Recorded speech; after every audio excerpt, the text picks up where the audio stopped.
Hi hello ನಮಸ್ಕಾರ welcome back to dar brightening life YouTube channel. ಹೇಗಿದ್ದೀರಿ ಎಲ್ಲ? I hope ಎಲ್ಲರೂ ಖುಷಿಯಾಗಿದ್ದೀರಿ ಅಂತ ಎನಿಸಿದ್ದೇನೆ.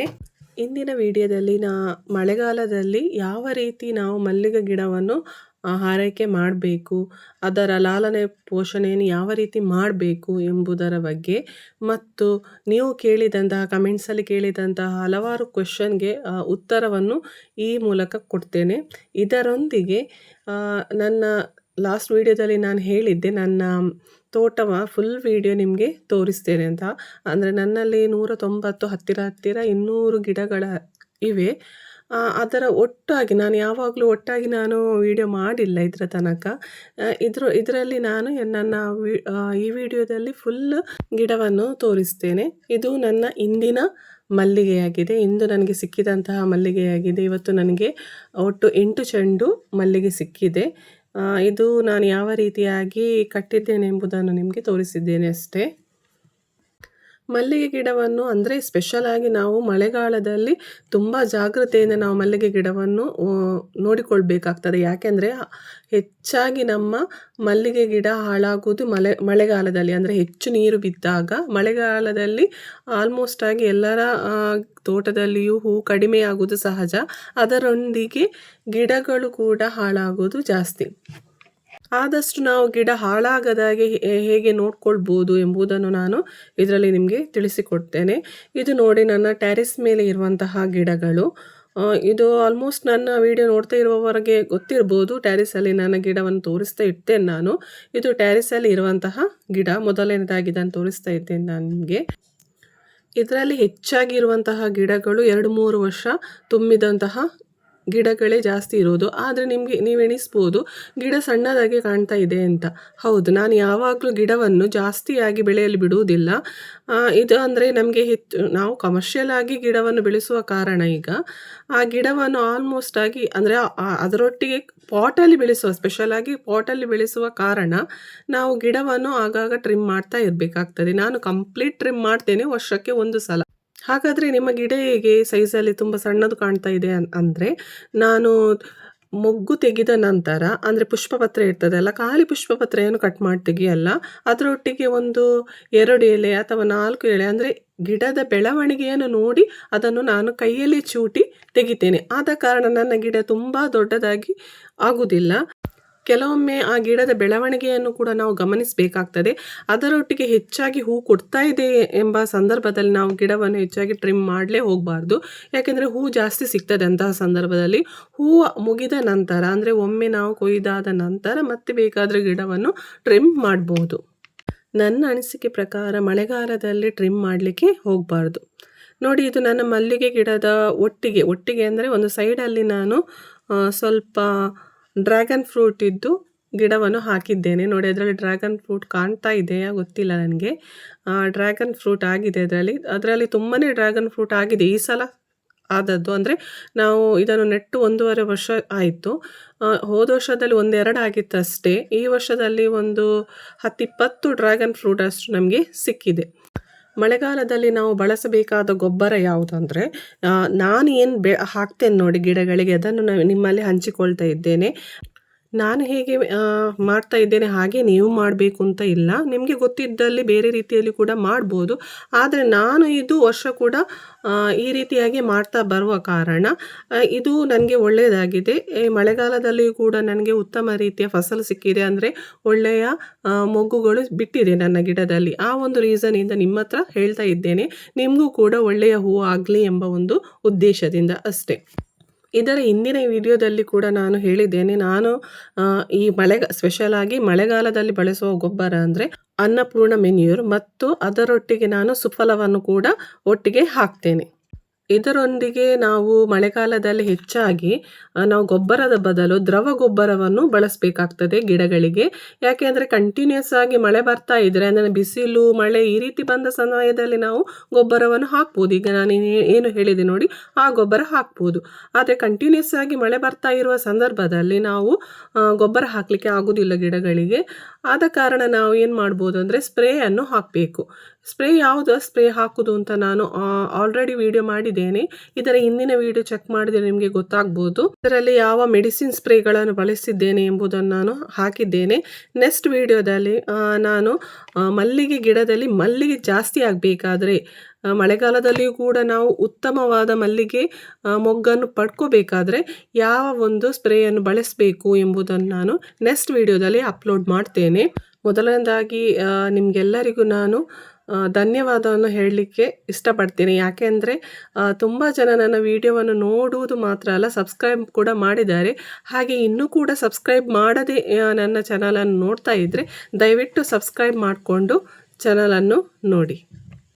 ಮೊದಲ ಬಾರಿಗೆ ನಾವು ಮಲ್ಲಿಗೆ ಗಿಡ ನೆಟ್ಟಾಗ ಅದನ್ನು ಯಾವ ರೀತಿಯಾಗಿ ಆರೈಕೆ ಮಾಡಬೇಕು ಎಂಬುದೇ ನಮಗೆ ಕಷ್ಟ ಆಗಿರ್ತದೆ. ಈ ಒಂದು ಸಮಸ್ಯೆಯನ್ನು ನಾನು ಕೂಡ ನಿಮ್ಮ ಹಾಗೆ ಎದುರಿಸಿದ್ದೇನೆ. ಹಾಗೆ ನನ್ನ ಹಾಗೆ ಎಲ್ಲರಿಗೂ ಕಷ್ಟ ಆಗಬಾರ್ದು ಎಂಬ ಉದ್ದೇಶದಿಂದಲೇ ಈ ವಿಡಿಯೋಸ್ಗಳನ್ನು ಹಾಕ್ತಾ ಇದ್ದೇನೆ. ಮತ್ತು ಹಾಗೆಯೇ ನಿಮಗೆ ಏನೇ ಕ್ವೆಶನ್ಸ್ ಇದ್ದರೂ ಕೂಡ ಕಮೆಂಟ್ಸಲ್ಲಿ ಹಾಕಿ, ಅದಕ್ಕೆ ಆದಷ್ಟು ನಾನು ಉತ್ತರವನ್ನು ಕೊಡ್ತೇನೆ. ನೀವು ಕೇಳಿದ ಕೆಲವೊಂದು ಕ್ವೆಶನ್ಸ್ಗಳನ್ನು ನಾನು ಈಗ ಅದಕ್ಕೆ ಬೇಕಾದ ಉತ್ತರಗಳನ್ನು ಕೊಡ್ತೇನೆ ನೋಡಿ. ಇಲ್ಲಿ ಫುಡ್ ಫ್ರಮ್ ಫ್ಲೇಮ್ ಎಂಬ ಅಕೌಂಟಿಂದ ನನಗೆ ಕಮೆಂಟ್ ಮಾಡಿದ್ದಾರೆ. ಮ್ಯಾಮ್ ನಮಸ್ತೆ, ನನ್ನ ಗಿಡ ಎಲ್ಲೋ ಆಗಿದೆ, ಡ್ರೈ ಸಗಣಿ ಹಾಕಿದ್ದೇನೆ, ಇನ್ನು ಏನು ಹಾಕಬೇಕು? ನನಗೆ ಅರ್ಧ ಚೆಂಡು ಸಿಗುತ್ತೆ, ಅದನ್ನು ಮಾರುತ್ತೇನೆ, 30-20 ಸಿಗುತ್ತೆ, ಆದರೂ ತುಂಬ ಖುಷಿ. ಮಾರುಕಟ್ಟೆಯಲ್ಲಿ ಒಂದು ಚೆಂಡು ಅಂತಾರೆ, ಆದರೆ ಹೂ ತುಂಬ ಕಡಿಮೆ ಸಿಗುತ್ತೆ. ನಿಮ್ಮ ವಿಡಿಯೋ ಫಾಲೋ ಮಾಡ್ತೀನಿ, ದೇವರ ದಯೆ ನಿಮಗಿರಲಿ, ಥ್ಯಾಂಕ್ ಯು. ಮೊದಲನೇದಾಗಿ ನಿಮಗೂ ಕೂಡ ಥ್ಯಾಂಕ್ ಯು, ಯಾರು ಇದು ನನಗೆ ಕಮೆಂಟ್ ಮಾಡಿದ್ದೀರಿ ನೋಡಿ ಅವರಿಗೆ. ನೋಡಿ, ನೀವು ಏನು ಮಾಡ್ತಿದ್ದೀರಿ ಅಂದರೆ ಎಲ್ಲೋ ಆಗಿದೆ ಅಂತ ಹೇಳಿದ್ದೀರಿ ನಿಮ್ಮ ಗಿಡ. ಹಾಗೆ ಅದಕ್ಕೆ ಡ್ರೈ ಸಗಣಿಯನ್ನು ಕೂಡ ಹಾಕಿದ್ದೇನೆ. ಇದು ಒಳ್ಳೆಯ ಮೆನ್ಯೂರ್ ಅಂತ ಹೇಳ್ಬೋದು ಡ್ರೈ ಸಗಣಿ ಗಿಡಕ್ಕೆ.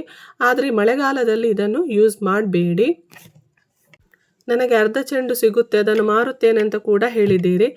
ತುಂಬ ಖುಷಿಯ ವಿಷಯ ಇದು. ನಿಮ್ಮ ಹಾಗೆ ನಾನು ಕೂಡ ಮಾರುಕಟ್ಟೆಗೆ 1-2 ಲೈನ್ ಕೊಡುವಾಗ ತುಂಬಾ ಖುಷಿ ಪಡ್ತಾ ಇದ್ದೆ. ಹೀಗೆ ಇನ್ನೂ ಕೂಡ ಜಾಸ್ತಿ ನಿಮ್ಮ ಗಿಡದಲ್ಲಿ ಹೂವಾಗಲಿ ಅಂತ ಆಶಿಸ್ತೇನೆ ನಾನು. ಇನಿಷಿಯಲ್ ಪೀರಿಯಡಲ್ಲಿ ನಿಮಗೆ ಏನಾಗ್ತದೆ ಅಂದರೆ ಮಲ್ಲಿಗೆ ಗಿಡದಲ್ಲಿ ಮೊಗ್ಗುಗಳು ಕಡಿಮೆನೇ ಬರ್ತದೆ. ಸ್ವಲ್ಪ ದೊಡ್ಡದಾಗಲಿ ಗಿಡ, ಅದರಲ್ಲಿ ಒಳ್ಳೆಯ ಮೊಗ್ಗುಗಳು ಬರುವ ಚಾನ್ಸಸ್ ಇದೆ. ಹಾಗೆಯೇ ಇನ್ನೂ ನಿಮಗೆ ಯಾವ ಗಿಡಕ್ಕೆ ಏನೆಲ್ಲ ಹಾಕಬೇಕು ಅಂದರೆ ಸಣ್ಣ ಗಿಡದಿಂದ ದೊಡ್ಡದಾಗೋ ತನಕ ಏನೆಲ್ಲ ಅದಕ್ಕೆ ಗೊಬ್ಬರ ಹಾಕ್ತಾರೆ, ಸ್ಪ್ರೇ ಹಾಕಬೇಕು ಅಂತ ನಿಮಗೆ ಗೊತ್ತಾಗಬೇಕಾದ್ರೆ ನನ್ನ ವೀಡಿಯೋಸ್ಗಳನ್ನು ಅಬ್ಸರ್ವ್ ಮಾಡಿ. ಅದರಲ್ಲಿ ನಾನು ಎಲ್ಲ ವಿಷಯಗಳನ್ನು ಅಂದರೆ ಎಲ್ಲ ಮಾಹಿತಿಗಳನ್ನು ಹಂಚಿಕೊಂಡಿದ್ದೇನೆ. ಅದನ್ನೊಮ್ಮೆ ಚೆಕ್ ಮಾಡ್ಕೊಳ್ಳಿ. ಹಾಗೆಯೇ ಎಲ್ಲರಿಗೂ ಇನ್ನೊಂದು ನಾನು ಹೇಳುವುದಂದರೆ, ಒಂದು ಸಣ್ಣ ಗಿಡದಲ್ಲಿ ಹೆಚ್ಚಿನ ಇಳುವರಿ ಬೇಕು ಅಂತ ನಾವು ಯಾವಾಗಲೂ ಆಸೆ ಪಡಬಾರ್ದು. ಅಂದರೆ ಅದು ಸಣ್ಣ ಗಿಡ ಅಲ್ವಾ, ಸ್ವಲ್ಪ ದೊಡ್ಡದಾದ ಮೇಲೆ ಅದು ನಿಮಗೆ ಅದರಲ್ಲಿ ಹೆಚ್ಚಿನ ಮೊಗ್ಗು ಕೊಡಲಿಕ್ಕೆ ಸಾಧ್ಯತೆ ಇದೆ. ಅದಕ್ಕೆ ನಾವು ಏನು ಮಾಡ್ತಾರೆ ಕೆಲವರು, ಇವರು ಸ್ಪ್ರೇ ಹಾಕ್ತಿದ್ದಾರೆ ನಾವು ಕೂಡ ಹಾಕುವ, ಇಲ್ಲ ಹಾಗೆ ಮಾಡಬೇಡಿ. ಸಣ್ಣ ಗಿಡಕ್ಕೆ ಯಾವಾಗಲೂ ಸ್ಪ್ರೇಗಳನ್ನು ಜಾಸ್ತಿ ಕೊಡಬೇಡಿ. ಸ್ವಲ್ಪ ದೊಡ್ಡದಾಗಲಿ ಆಮೇಲೆ ಸ್ಪ್ರೇಯನ್ನು ಕೊಡ್ಬೋದು. ನೋಡಿ, ಇದು ನನ್ನ ಇನ್ನೊಂದು ತೋಟ. ಅಂದರೆ ನೀವು ನೋಡಿರ್ಬೋದು, ಸಣ್ಣ ಗಿಡದಿಂದ ಹಿಡಿದು ಅದನ್ನು ಪಾಟಲ್ಲಿ ಹಾಕಿ ನೆಟ್ಟದ್ದಿನಿಂದ ಹಿಡಿದು ನಿಮ್ಮಲ್ಲಿ ಅದರ ವಿಡಿಯೋಸ್ಗಳನ್ನು ನಾನು ಶೇರ್ ಮಾಡ್ತಾ ಇದ್ದೇನೆ. ಈ ಗಿಡ ಯಾವ ರೀತಿ ಆಗಿದೆ ಅಂತ ನೋಡ್ಕೊಳ್ಳಿ. ನನ್ನದೊಂದು ಸಣ್ಣ ತೋಟ ಹೇಗಿದೆ ಅಂತ ನೋಡಿ ಹೇಳಿ. ಇದು ನೀವು ಮೊದಲೇ ನೋಡಿರ್ಬೋದು. ಇದನ್ನು ಸ್ವಲ್ಪ ಆಲ್ಟ್ರೇಷನ್ ಮಾಡಿದ್ದೇನೆ, ಅಂದರೆ ಗಿಡವನ್ನು ಯಾವ ರೀತಿಯಾಗಿ ನೀಟಾಗಿ ಇಟ್ಕೋಬೋದು ಅಂತ. ಸ್ಪೆಷಲಾಗಿ ಮಳೆಗಾಲದಲ್ಲಿ, ಅಂದರೆ ಇದೆಲ್ಲ ಹತ್ತಿರ ಇದು ಕೂಡ ಸ್ವಲ್ಪ ಹತ್ತಿರನೇ ಆಗಿದೆ. ಇದನ್ನು ಸ್ವಲ್ಪ ದೂರ ಮಾಡಬೇಕು. ಆಗ ಆ ಸಂದರ್ಭದಲ್ಲಿ ನನಗೆ ಸ್ವಲ್ಪ ಟೈಮ್ ಸಾಕಾಗಿಲ್ಲ, ಆದ ಕಾರಣ ಇಷ್ಟು ಮಾಡಿಬಿಟ್ಟಿದ್ದೇನೆ ಅಷ್ಟೇ. ಇದನ್ನು ಸ್ವಲ್ಪ ದೂರವಾಗಿ ಇಡಬೇಕಿತ್ತು ಅಂತ ನನಗೆ ಅದನ್ನು ಇಟ್ಟಾದ ಮೇಲೆ ಅನಿಸಿತು. ಅದನ್ನು ದೂರ ಮಾಡಬೇಕು. ಆ ಸಣ್ಣ ಸಸಿಗಳು ಯಾವ ರೀತಿಯಾಗಿ ಬೆಳೆದಿದೆ ಅಂತ ನೋಡಲು ನನಗೆ ಖುಷಿ ಆಗ್ತದೆ. ನಿಮಗೆ ಹೇಗೆ ಕಾಣಿಸ್ತಾ ಉಂಟು ಅಂತ ಕಮೆಂಟ್ ಮಾಡಿ.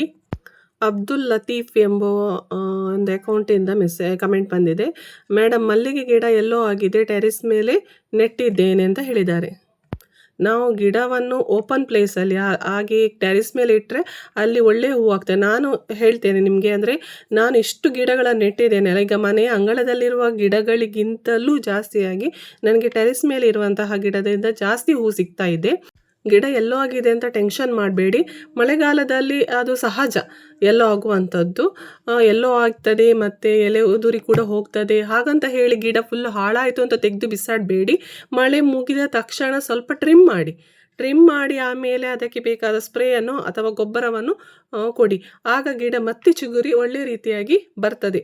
ಆದರೆ ಮಳೆಗಾಲ ಬಿಟ್ಟು ಬೇರೆ ಸಂದರ್ಭದಲ್ಲಿ ಗಿಡ ಕೂಡ ಯೆಲ್ಲೋ ಕಲರ್ ಬರ್ತದೆ. ನೋಡಿ, ನನ್ನ ಗಿಡವನ್ನು ನೋಡುವಾಗಲೇ ನಿಮಗೆ ಎಣಿಸ್ಬೋದು.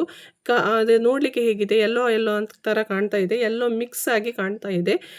ಫುಲ್ ಹಸಿರು ಕೂಡ ಇಲ್ಲ, ಫುಲ್ ಯೆಲ್ಲೋ ಕೂಡ ಇಲ್ಲ. ಯಾಕೆಂದರೆ ನಾನು ನಿಮಗೆ ಲಾಸ್ಟ್ ವಿಡಿಯೋದಲ್ಲಿ ಹಂಚಿಕೊಂಡಿದ್ದೇನೆ ನಾನು ಈ ಗಿಡಕ್ಕೆ ಗೊಬ್ಬರವನ್ನು ಹಾಕಿದ ಸಂದರ್ಭದಲ್ಲಿ. ಮತ್ತು ನಿಜವಾಗ್ಲೂ ಹೇಳ್ತೇನೆ, ಇದಕ್ಕೆ ಗೊಬ್ಬರವೇ ಹಾಕಲಿಲ್ಲ ನಾನು.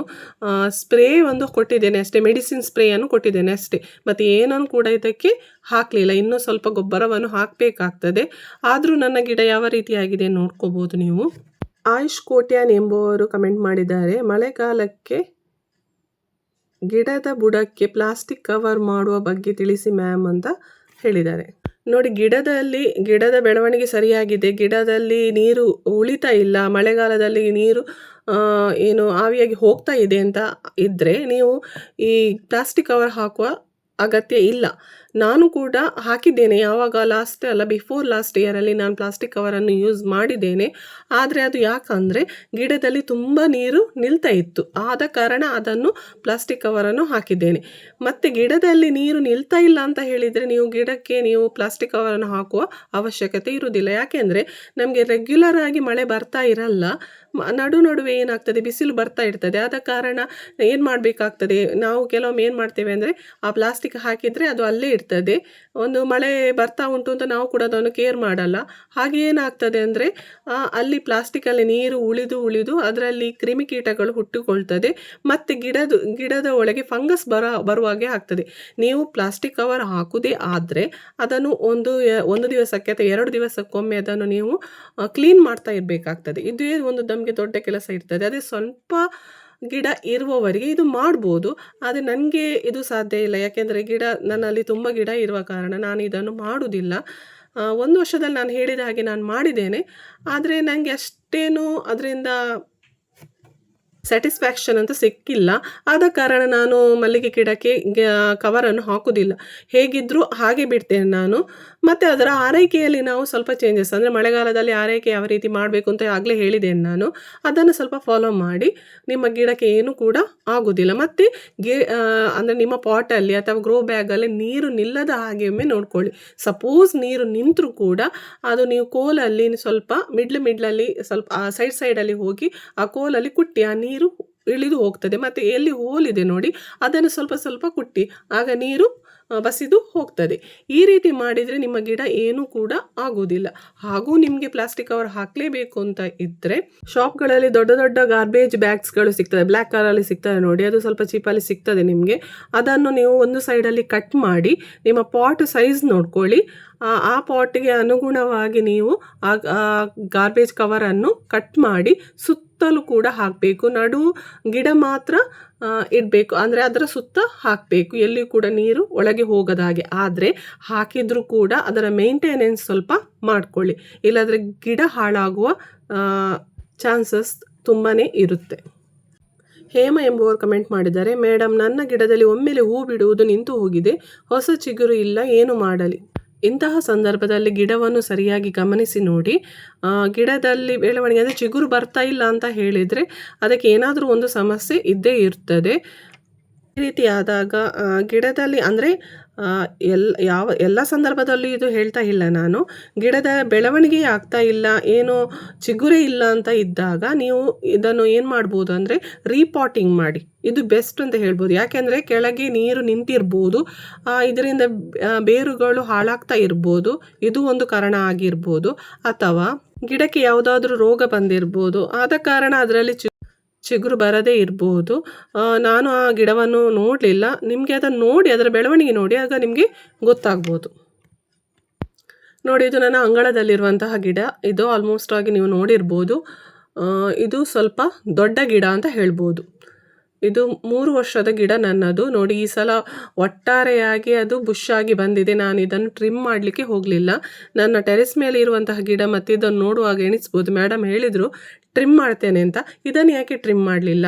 ಈ ಕ್ವೆಶನ್ಗೆ ಆನ್ಸರ್ ಅಂದರೆ ನಾನು ಯಾಕೆ ಟ್ರಿಮ್ ಮಾಡಲಿಲ್ಲ ಅಂದರೆ ಈ ಸಲ ಯಾವಾಗಲೂ ಇಷ್ಟು ನಾನು ಉದ್ದಕ್ಕೆ ಬಿಡೋದಿಲ್ಲ. ಈ ಸಲ ಈ ಗಿಡದಲ್ಲಿ ತುಂಬಾ ಹೂವು ಆಗ್ತಾಯಿತ್ತು, ಇದೇ ಮೇನ್ ರೀಸನ್ ಅಷ್ಟೇ.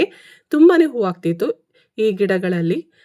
ಆದ ಕಾರಣ ನನಗೆ ಅದನ್ನು ಕಟ್ ಮಾಡುವಂತ ಆಗಲಿಲ್ಲ. ನಾನು ಹೇಗೂ ಒಂದು ವರ್ಷದಲ್ಲಿ ಫುಲ್ ಟ್ರಿಮ್ ಮಾಡ್ತೇನೆಯೇ.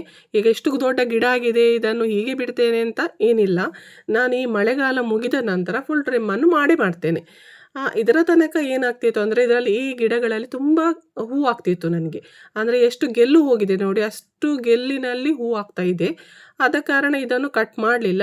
ಈವಾಗಲೂ ಅಷ್ಟೇ ಇದರಲ್ಲಿ ಹೂ ಆಗ್ತಾ ಇದೆ. ಆದ ಕಾರಣ ಇದನ್ನು ನಾನು ಕಟ್ ಮಾಡಲಿಕ್ಕೆ ಹೋಗಲಿಲ್ಲ. ಇದನ್ನು ನೆಕ್ಸ್ಟ್ ನಾನು ಇದನ್ನು ಟ್ರಿಮ್ ಮಾಡ್ತೇನೆ. ಇದು ಇಷ್ಟು ಗಿಡಗಳಲ್ಲಿ ನನ್ನದು ಸ್ವಲ್ಪ ಏನು ಟ್ರಿಮ್ ಮಾಡದೆ ಹಾಗೆ ಬಿಟ್ಟ ಗಿಡ ಅಂದರೆ ಇದೆ. ಇದು ಸ್ವಲ್ಪ ದೊಡ್ಡ ಪಾಟಲ್ಲಿ ಕೂಡ ಇದೆ. ಆದ ಕಾರಣ ನಾನು ಇದರ ಬಗ್ಗೆ ಹೆಚ್ಚು ವರಿ ಮಾಡಿಕೊಳ್ಳಿಲ್ಲ. ದೊಡ್ಡ ಪಾಟಲ್ಲಿ ಇರುವ ಕಾರಣ ಅದಕ್ಕೆ ಜಾಗದ ಸಮಸ್ಯೆ ಇಲ್ಲ ಅಂತ ಹೇಳಿ ಹಾಗೆ ಬಿಟ್ಟಿದ್ದೇನೆ. ಜಯ ಬಜ್ಪೆ ಎಂಬುವರು ಕಮೆಂಟ್ ಮಾಡಿದ್ದಾರೆ, ಯಾವ ಸ್ಪ್ರೇ ಚಿಗುರು ಬರಲು ಯೂಸ್ ಮಾಡ್ಬೋದು ಅಂತ ಕೇಳಿದ್ದಾರೆ. ನಾನು ಇದರ ಹಿಂದಿನ ವಿಡಿಯೋದಲ್ಲಿ ನಿಮಗೆ ಮೆಡಿಸಿನ್ ಸ್ಪ್ರೇ ಅಂತ ಬಿಟ್ಟಿದ್ದೇನೆ ನೋಡಿ. ಅದರಲ್ಲಿ ಮಲ್ಟಿಪ್ಲೆಕ್ಸ್, ಅದು ಚಿಗುರು ಬರಲಿಕ್ಕೆ ಒಳ್ಳೆಯ ಸ್ಪ್ರೇ ಅಂತ ಹೇಳ್ಬೋದು, ಚಿಗುರು ಬರಲಿಕ್ಕೆ. ಅದರ ಒಟ್ಟಿಗೆ ನಾನು ನೆಕ್ಸ್ಟ್ ಹೇಳಿದೆ ಅಲ್ವಾ, ನಾನು ನೆಕ್ಸ್ಟ್ ವಿಡಿಯೋದಲ್ಲಿ ಅಪ್ಲೋಡ್ ಮಾಡ್ತೇನೆ, ಅದನ್ನು ಒಮ್ಮೆ ನೋಡ್ಕೊಳ್ಳಿ. ಅದು ಕೂಡ ನಿಮಗೆ ಹೂ ಬರಲಿಕ್ಕೆ, ಚಿಗುರು ಬರಲಿಕ್ಕೆ ತುಂಬಾ ಹೆಲ್ಪ್ ಆಗುವಂತಹ ಸ್ಪ್ರೇ ಆಗಿದೆ. ಸ್ವಾತಿ ನಾಯಕ್ ಎಂಬುವರು ಕಮೆಂಟ್ ಮಾಡಿದ್ದಾರೆ, ಗೊಂಚಲು ಗಿಡ ಹೇಗೆ ಆಗೋದು ಅದು ಅಂತ ಕೇಳಿದ್ದೀರಿ. ನಾನು ಇದರ ಹಿಂದೆ ಹೇಳಿದ್ದೇನೆ ನಿಮಗೆ. ನಮಗೆ ಗೊಂಚಲು ಅಂದರೆ ಗೊಂಚಲು ಮೀನ್ಸ್ ಅಂದರೆ ಬುಷ್ ಟೈಪಲ್ಲಿ ಗಿಡ ಯಾವ ರೀತಿ ಆಗ್ತದೆ ಅಂತ ಕೇಳಿದ್ದೀರಿ ಅಲ್ವಾ.